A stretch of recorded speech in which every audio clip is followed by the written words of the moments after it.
जो बहस चल रही है, कृपया उस शांति बहस सुनिए। का प्रारंभ भारत के प्रधानमंत्री श्री अटल बिहारी वाजपेयी जी ने की। जो भाषण उन्होंने दिया, उनसे असहमत होते हुए भी मैं ये कहना चाहूँगा कि उनके भाषण में देश के भविष्य के बारे में चिंता थी। उन्होंने हमारी चुनौतियों को समझने का प्रयास किया था।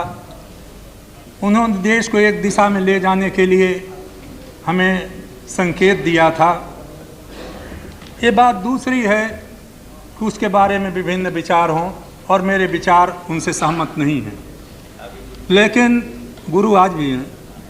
लेकिन उसके बाद जो बहस हो रही है, मुझे ऐसा लगता है कि उनके निवेदन का कोई असर इस सदन पर नहीं पड़ा।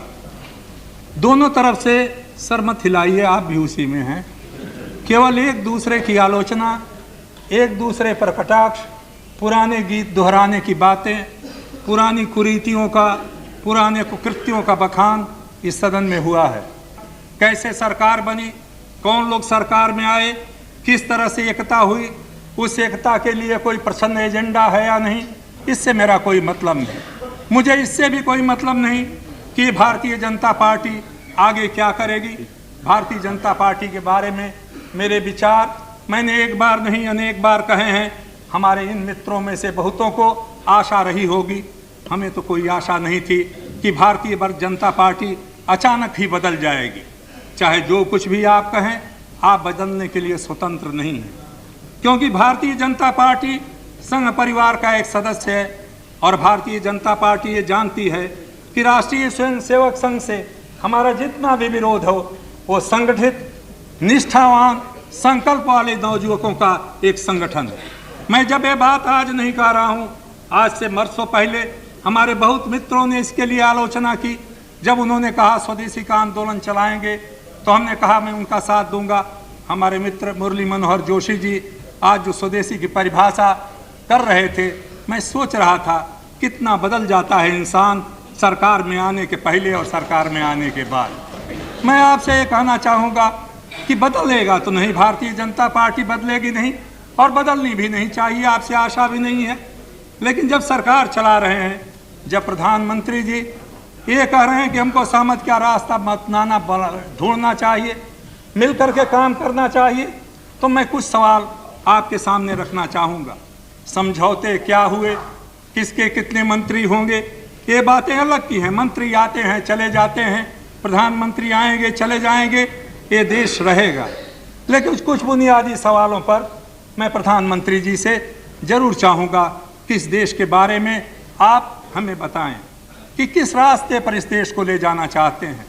क्या सहमति का रास्ता उस तरीके से बनेगा जो तरीका आपने अपनाया है आज तक पिछले 20 दिनों में? क्या ये आप समझते हैं कि विरोधी पार्टियां आपके बहुमत पा जाने से आपके पीछे लग जाएंगी? क्या आप समझते हैं कि विरोधी पार्टियां आपका विरोध करना छोड़ देंगी? मैंने पिछली बार एक बात कही थी, उससे आपके लोग बहुत नाराज हुए थे। तब मैंने कहा था आपको बहुमत नहीं मिलेगा, आप त्याग पत्र दे दीजिए। आज वो बात मैं नहीं कहता, क्योंकि मैं नहीं जानता आपको बहुमत मिलेगा या नहीं।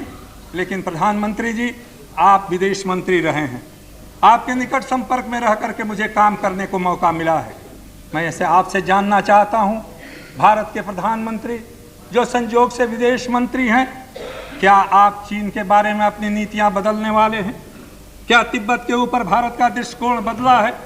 और यदि नहीं बदला है, तो आपकी कैबिनेट का, मंत्रिमंडल का एक सदस्य अगर इन सवालों पर जवाब एक बयान देता है, तो आपकी उस पर क्या प्रतिक्रिया है?